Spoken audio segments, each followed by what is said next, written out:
Hey everyone, it's Ken here from Northern Viking Everyday, and I just got my brand new GoPro Hero Black 8, and today we're gonna test out the time warp feature, so let's go.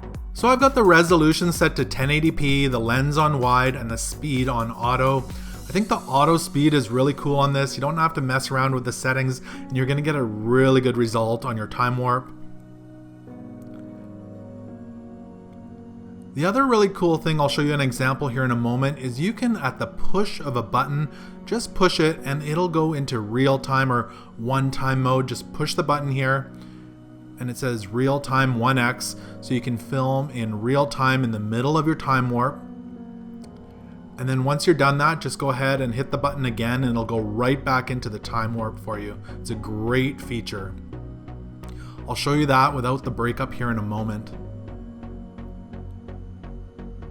Here you go, here's the real-time or one-time footage for you again. I think I'm gonna love using this time warp feature in the new GoPro. Wow, that time warp feature is really cool on the GoPro Hero Black 8. I love how at the push of a button you can go to real time and how the speed automatically changes for you as well. It's a really cool feature. So I hope you enjoyed this quick example of the time warp feature on the GoPro Hero Black 8. If you did, make sure to give this video a thumbs up. Also remember to subscribe to Northern Viking Everyday because I've got tons of videos coming up that I'd love to share with you. Thanks for watching and take care.